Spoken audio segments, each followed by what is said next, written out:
My name is Shelina. I'm from Peterborough, England. I was born in India, and I came to this country when I was 13 years old. For me, growing up as a Catholic, it was more of a tradition. So when I grew up, my parents would take me to church every day, and it was very much like a routine going for Sunday Mass, and I received the Holy Communion. But I never really saw Jesus or that relationship, my faith. I didn't take it seriously. It was always about just keeping my parents happy, and for the sake of that, I would go to church. And then at the age of 13, when I moved to England, I went through a very traumatizing experience when I started school, experiencing bullying. And I never really understood what was happening in my life. There were many times in my life during that time I was so down that I was thinking, why am I even alive? I felt very much like I was nobody, I was a trash. That was my experience as a teenager. And then growing up, as a teenager, I started to enjoy studying, and I realized that I started to get recognition from my education. I started to improve in my studies, and eventually I ended up going to university at the age of 18. I went to Birmingham to study pharmacy, and that's where I met this group of young people who would just gather in a house, and they would pray. And for me, that was a new thing, and I found it very strange because they were praising God. And I thought that was very fake, because I was like, because I didn't have a relationship with Christ. I didn't know who they were praying to, essentially. And I would just go in because I, for the first time in my life, I felt accepted. They just accepted me the way I was, never judged me. And I thought, okay, I feel part of this group, so I would just go for the sake of that. And then I carried on going, and then they somehow kind of got me involved. So this group is called Jesus Youth. It's another charismatic movement in the Catholic Church. And my first Christ encounter was at the age of 19, when there was a conference called Dare to Go. And it was during the inner healing session where all the memories of what happened to me in the past just came flooding in. And I remember I couldn't stop crying, and I just experienced this love of a father embracing me. I felt Jesus was carrying me all through that time, and that's when I realized that there is somebody who loved me for who I was, who did not judge me, and he was always there even when I did not know him, even when I did not love him back. And that's when I realized that, okay, there is somebody for me. And I started my journey. I started to know more. I started to spend time with like-minded people, go for prayer meetings. I started to enjoy music, so I was asking God, where I want to serve you, but I don't know where I want to serve you. And God just put the right people in my path, and through that I was able to discover that, He's given me a gift of music to sing and glorify Him through music. So again, that has been another beautiful journey, how He wanted me to take this love to others through song, through music. So I started, doing that, and the more I sang for Him, the more I praise and glorify God through my voice, the more I am attracted and drawn towards Christ. And what keeps me going and what keeps me attached to Christ is really His unconditional love. The more I get to know Christ, the more I realize how much of a weak person I am. Every day, there's something that's revealed about myself that I never knew, either a weakness or a struggle or a sin that I'm going through that I never knew, and it might be because of my past that's being brought in light now. And I realize that He's just polishing me every day, and I just can't stop being drawn towards His love. Because I realize if I shared this weakness to somebody else, if I tried to give my weakness to somebody else, they would probably reject me, they would probably judge me. But there is this one person who I keep going again and again to, in adoration, in Mass, and I keep giving this weakness to Him, and I saying, Lord, take this from me. And He willingly accepts it. He's so happy to take it, and that's what moves me to tears. And I really cannot reject Him, even if I want to, and I do reject Him by falling again into sin, same sin. But again, the love of God, I experience that He raises me up again. He raises me up. Every time I fall, He says, it's okay. And that is what keeps me connected to him. That's what keeps me attached. So how I keep myself connected with Christ is really it's really a decision you make. It's a decision I made that I want to stay connected to him because of this love that I've experienced. I don't want to run away from it. I just cannot. I enjoy this. This is what gives me happiness, serving Christ by sharing him with others, sharing him with the young people, sharing him with anybody I meet, even with any non-Catholic person as well. Just sharing this love of God is what gives me happiness. It gives me this purpose in life, that there is something much more than just living the normal life. And the way I keep myself connected with him is by going for Mass. That's where I have this tangible experience of meeting my Lord, meeting Christ. And I just love it. Is every time I feel his body on my, when I receive him, it just moves me to tears, because it's something so holy that I'm receiving into this weak body. And that is what has strengthened me day by day, just receiving him in the Holy Eucharist. And confession is another one. I was always scared of confession, because I always, again, just by being judged by others, I thought the priest would do the same. It's only later on that I realized that priests are the representative of Christ, and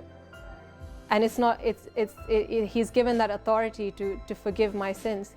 And now I'm not afraid to look in the eye and I know I'm weak, I know I struggle, and that's who I am.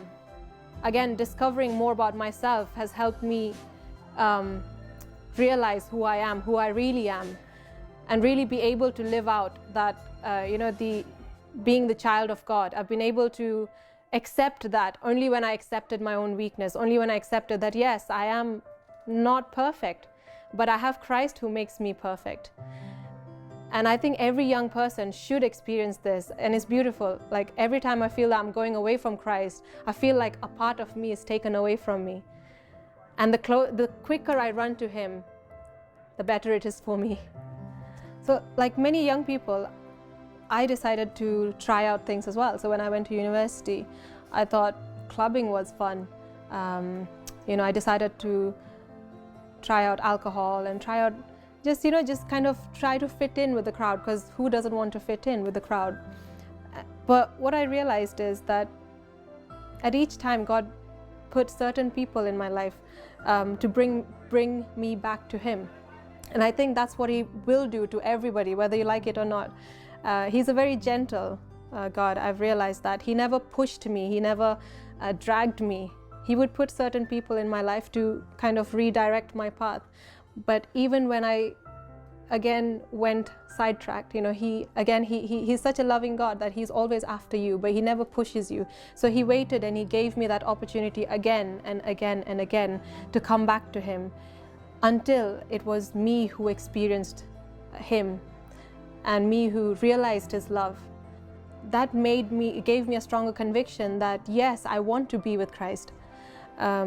Trying out all the other things, that only gave me short-term happiness. What the world told me, that there is freedom and happiness, well, actually that only lasted a few weeks or months. It was only when journeying with Christ and experiencing him in a personal way is when I started realizing that actually it doesn't matter what is happening around me. It doesn't matter how much money I have or how many friends I have. Before I would care, I would seek people's approval, that why can't I fit in with this crowd? And if at all I fitted in with them, I would say, oh wow, I am somebody. But the moment they reject me, my happiness is gone. There is no more happiness.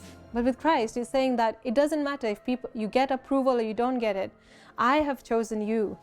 And when I hear those words, that I have chosen you and I love you, I almost feel like I've achieved everything. That it brings a lot of happiness and joy and peace in me. And a lot of times, especially when you go through a lot of rejection, you'll go through a lot of being compared to, judged, and it's really hard to then, be able to love and be able to let go. But with Christ, it's so much easier. And for a lot of people who go through that, I would say that,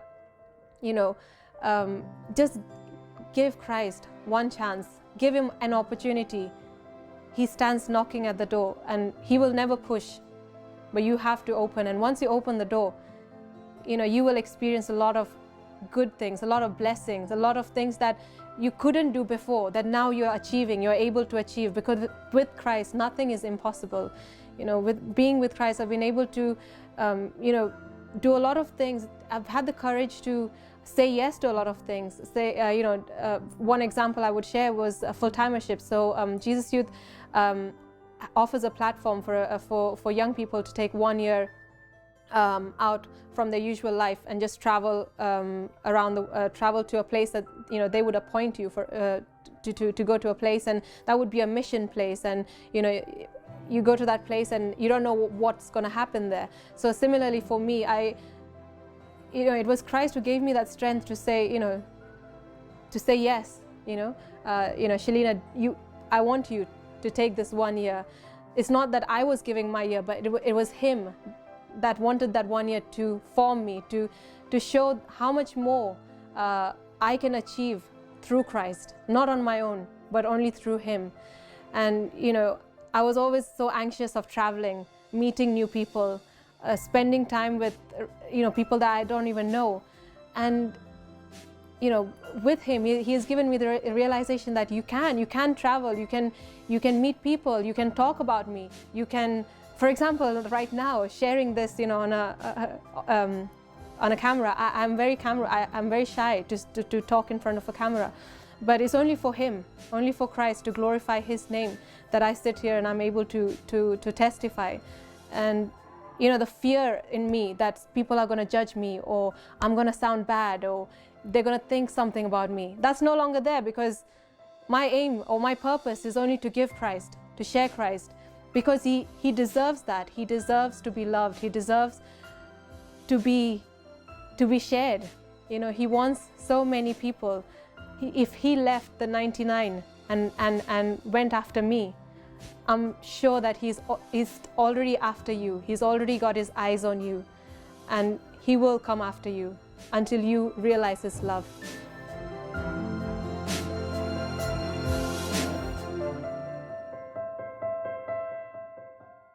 I'm Bishop David McGough, an auxiliary bishop here in this archdiocese. I'm just so delighted, through yourselves, Christian faith will have a voice. And you're here today giving voice to that media. The greatest gift that any of us has is the gift of life itself.